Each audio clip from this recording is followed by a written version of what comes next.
નમસ્કાર બાળમિત્રો, યુટ્યુબ ચેનલમાં આપનું હાર્દિક સ્વાગત છે.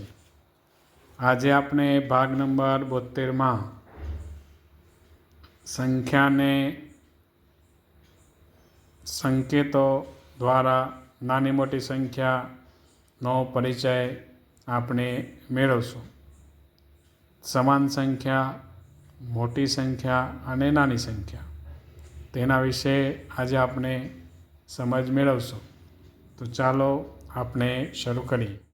સૌપ્રથમ પ્રેક્ટિસ વર્ક 1.2 સૌથી મોટી સંખ્યા પર ચોરસ કરવાનું છે અને સૌથી નાની સંખ્યા પર ગોળનો ચિહ્ન આપણે કરીશું. અહીંયા કોષ્ટકની અંદર રકમ આપેલી છે 6,994, 7,887, 9,492, 3,909, 4,567, 5,999. હવે આપણે જ્યારે નાની મોટી સંખ્યાનું ઓળખવી હોય તો આપણે તેના સ્થાન ઉપરથી સંખ્યા નાની છે કે મોટી તેનો આપણને ખ્યાલ આવે. સૌપ્રથમ આપણે જોઈએ તો 4 અંકની સંખ્યા છે, એટલે હજારના અંકની સંખ્યા છે. આ 1000 સુધીની સંખ્યા. હવે 1000 સુધીની સંખ્યા હોય તો એનો આપણે પ્રથમ અંક જોઈએ. એકમનો અંક જે છે તે મોટો હોય તે ત્યાંથી આપણે શરૂઆત કરીએ. તો સૌથી મોટો જોઈએ તો અહીંયા 9 છે, 9000. આ 6, 7, 3, 4, 5 એટલે 9000. એના પરથી ખ્યાલ આવે કે સૌથી મોટી સંખ્યા આ છે. જો બીજો કોઈ 9 હોય તો પછી આપણે બીજો અંક પણ આપણે જોવો જોઈએ. 100નું સ્થાન પણ આપણે જોવું પડે. પણ અહીંયા 9000 છે એટલે અહીંયા આવશે ચોરસ. અને તેવી જ રીતે નાની સંખ્યા શોધવી હોય તો 1000માં નાનામાં નાની સંખ્યા કઈ છે તો કે 3000. એટલે 3909 તેના પર આપણે ગોળ કરીશું.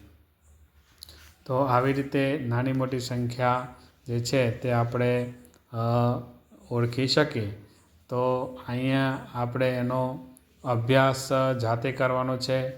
એક વખત આપણે તમને બતાવી દઈએ. તેવી જ રીતે અહીંયા દાખલા ગણેલા છે. બીજા દાખલાની અંદર સૌથી મોટી સંખ્યા 69,970, નાની સંખ્યા 8,432.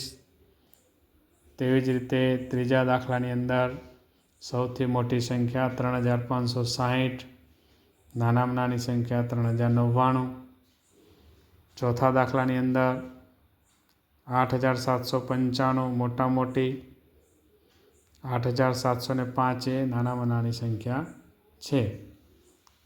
પાંચમા દાખલાની અંદર મોટામાં મોટી સંખ્યા 8,45,607, નાનામાં નાની સંખ્યા 4,56,078. તેવી જ રીતે દાખલા નંબર 6માં સૌથી મોટી સંખ્યા 3,40,043 અને નાનામાં નાની સંખ્યા 34,430. દાખલા નંબર 7માં 3,02,999, નાનામાં નાની સંખ્યા 3,02,090. તો આવી રીતે આપણે સંખ્યા, સૌથી નાની સંખ્યા અને સૌથી મોટી સંખ્યાનો દાખલાનો પ્રેક્ટિસ વર્ક 1.2 છે. ત્યારબાદ આપણે કેટલીક સંજ્ઞાઓ અહીંયા આપેલી છે. સમાન સંખ્યા એટલે આપેલી સંખ્યાના બધા અંકો સમાન સ્થાને સમાન સંખ્યા હોય તો તે સંખ્યાને આપણે સમાન સંખ્યા કહે છે. દાખલા તરીકે 345 અને 345, તો આ સમાન સંખ્યા છે. તો કે હા, કારણ કે તેના બધા જ અંકો સરખા છે. એક સરખા હોવાથી એને આપણે સમાન સંખ્યા કહીએ છીએ.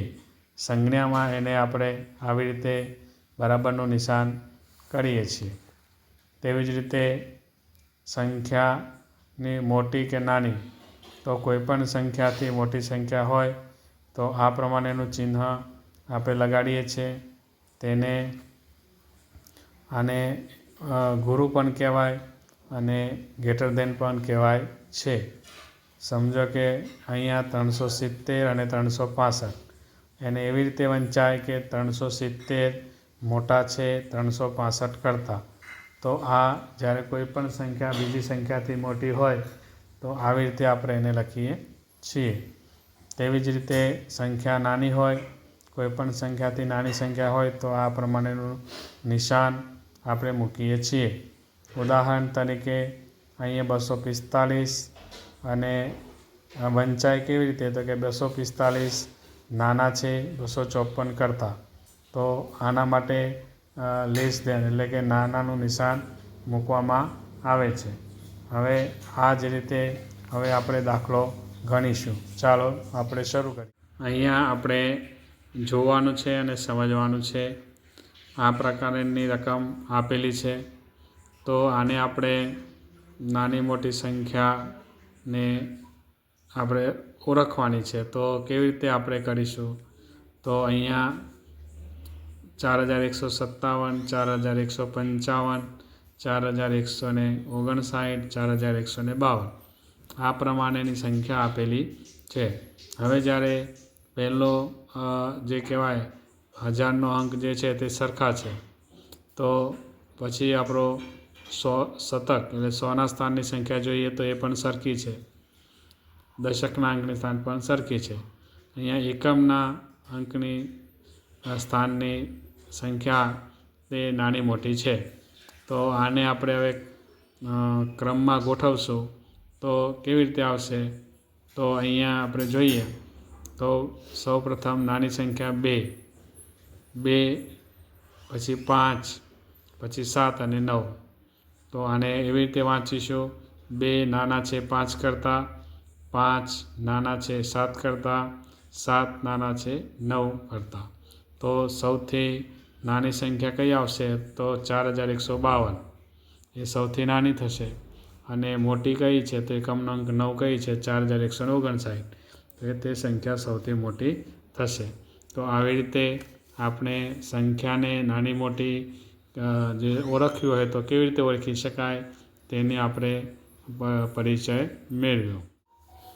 આપેલ સંકેતોમાં સમાન માટે આ રીતનું ચિહ્ન આવે છે. મોટી સંખ્યા માટે આવી રીતનું ચિહ્ન આવશે અને નાની સંખ્યા માટે આવું ચિહ્ન આવશે.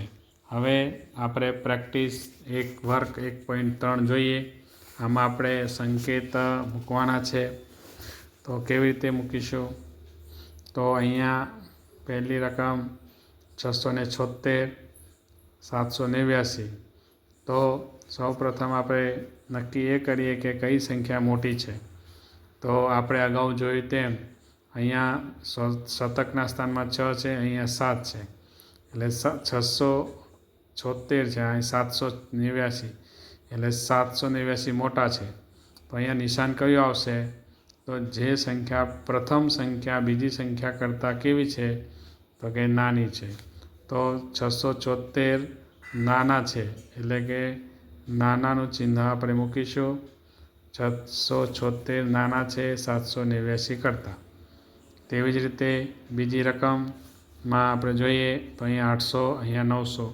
તો એમાં આ સંખ્યા મોટી છે તો આપણે ઉપર કર્યું તેવી જ રીતે 889 નાના છે 989 કરતાં. ત્યારબાદ ત્રીજી રકમ એકમ, દશક, 100, 1000, 1000, લાખ, 10 લાખ, 14 લાખ, અહીંયા 13 લાખ. અહીંયા આપણે પ્રથમ સંખ્યા મોટી છે એટલે આપણે લખીશું કે 1,45,899 મોટા છે 1,38,798 કરતાં. ત્યારબાદ ચોથા દાખલાની રકમ 78,003, અહીંયા 78,000 એટલે આપેલ સંખ્યામાં હજારના સ્થાનમાં 10,000ના સ્થાનમાં 1000ના સ્થાનમાં 100 અને દશકના સ્થાનમાં સંખ્યા સરખી છે પણ એકમના સ્થાનમાં અહીંયા જોઈએ તો અહીંયા 0 છે, અહીંયા 3 છે. એટલે આ 78,003 સંખ્યા મોટી છે. તો એમાં પણ આપણે લખીશું 78,003 મોટા છે 78,000 કરતાં. ત્યારબાદ 45,987, અહીંયા પણ 45,987 છે. એટલે કે બંને રકમ જે છે તે 1000, 10,000, 1000, 100 દશક ને એકમમાં સમાન છે. તેથી આપણે અહીંયા સમાનનું નિશાન આપણે મૂકીશું. તેવી જ રીતે 7,89,987, 7,89,996. તો પ્રથમ જે કહેવાય લાખમાં સરખી રકમ છે, 10,000માં પણ સરખા છે, 1000માં પણ સરખા છે, 100માં પણ સરખા છે, દશકમાં અહીંયા 8 છે અને અહીંયા 9 છે. એટલે આ 80 થાય, અહીંયા 90 થાય. એટલે ખ્યાલ આવી જાય કે આ સંખ્યા મોટી છે. તો પહેલી સંખ્યા નાની છે એટલે 7,89,987 નાના છે 7,89,996 કરતાં. તો આવી રીતે આપણે નાની મોટી સંખ્યા જે છે તેનો આપણે જવાબ એ લખી શકીએ. નમસ્કાર બાળ મિત્રો, આજે આપણે ભાગ નંબર 72માં સંખ્યા જ્ઞાન પ્રેક્ટિસ વર્ક 1.2 અને પ્રેક્ટિસ વર્ક 1.3ના દાખલાનું સોલ્યુશન મેળવ્યું. હવે પછી આપણે ભાગ નંબર 73માં મળશું. નમસ્કાર.